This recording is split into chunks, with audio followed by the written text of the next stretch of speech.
Pernah kebayang gak sih, sebuah debat besar udah diumumin, panggungnya udah disiapin, satu pihak udah dateng, tapi kursi lawannya kosong. Apa yang sebenarnya terjadi? Nah, dalam beberapa menit ke depan, kita akan coba bedah kronologi dari undangan debat yang tak terjawab ini berdasarkan laporan dari channel Benteng Aswaja.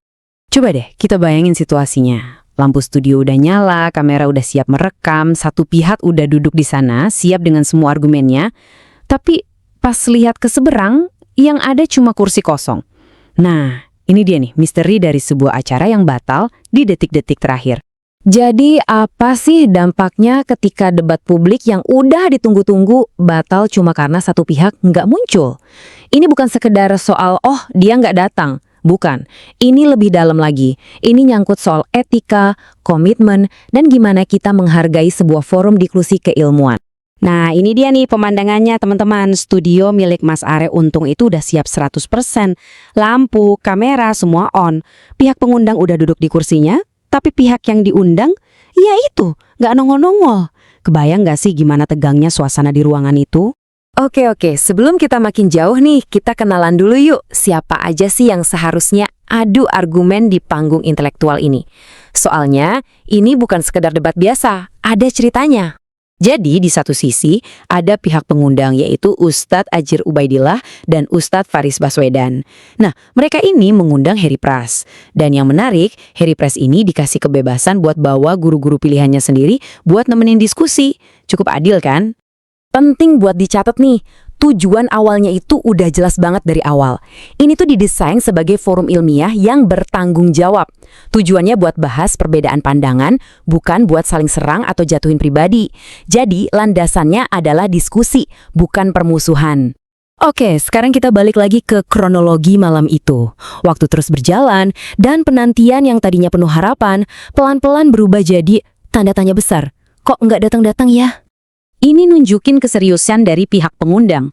Ustadz Adjir itu udah datang jam 7:30 malam, padahal acaranya kan jam 8. Artinya, dia udah standby 30 menit sebelum acara mulai. Ini sinyal jelas kalau pihaknya udah siap banget. Coba kita lihat lini masanya ya. Jam 7:30 Ustadz Adjir tiba. Oke, persiapan. Jam 8 tepat acara seharusnya mulai. Tapi pihak lawan belum kelihatan batang hidungnya. Waktu jalan terus. Sampai jam 9. Udah 1 jam lewat, masih belum ada kabar. Dan puncaknya sampai jam 10 malam, setelah nunggu lebih dari 2 jam, kursi itu benar-benar dibiarin kosong. Nah, di sini kita bisa lihat kontras yang jelas banget. Di satu sisi, ada pihak yang datang 30 menit lebih awal, siap dengan bahan-bahannya, dan sabar nungguin lebih dari 2 jam di studio. Di sisi lain, pihak yang ditunggu-tunggu ternyata nggak datang ke lokasi. Dan malah tanpa konfirmasi langsung ke penyelenggara, udah ngerilis video pernyataan duluan beberapa jam sebelumnya. Nah, ini dia nih bagian yang bikin ceritanya jadi makin kompleks. Jadi, sebelum acara dijadwalkan mulai, pihak yang nggak hadir ini ternyata udah ngasih statement ke publik lewat sebuah video. Yuk kita bedah, apa sih isi statementnya? Oke, jadi di dalam video itu Heri Pras ngejelasin beberapa alasannya. Pertama, dia merasa jadwalnya itu bukan dari dia. Kedua, pemilihan tempatnya juga bukan pilihan dia. Dan yang ketiga, salah satu ahli yang mau dia ajak diskusi, ternyata posisinya masih di luar negeri. Itu 3 poin utamanya. Nah, ini poin yang krusial banget soal komunikasi. Meskipun video itu udah rilis beberapa jam sebelum jadwal debat, kabarnya nih, nggak ada pemberitahuan pembatalan secara resmi yang diterima oleh penyelenggara. Makanya, pihak Ustadz Adjir tetap datang dan nunggu. Dari semua kejadian ini, fokus ceritanya jadi bergeser nih teman-teman.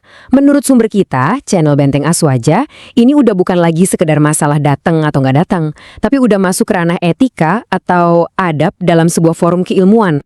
Mungkin ada yang bertanya, adab dalam majelis ilmu itu apa sih? Gampangnya gini, itu adalah etiket atau tata krama dalam sebuah forum ilmu.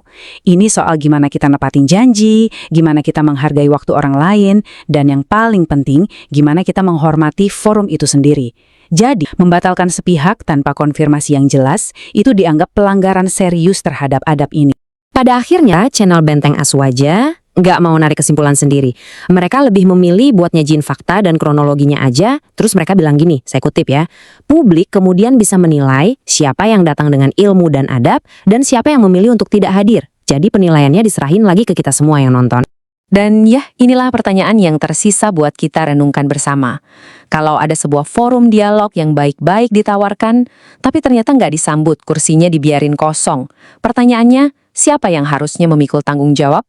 Ini pertanyaan yang lebih besar dari sekedar satu acara debat ini aja. Tapi ini menyentuh inti dari cara kita berdialog dan menyikapi perbedaan pendapat. Terima kasih.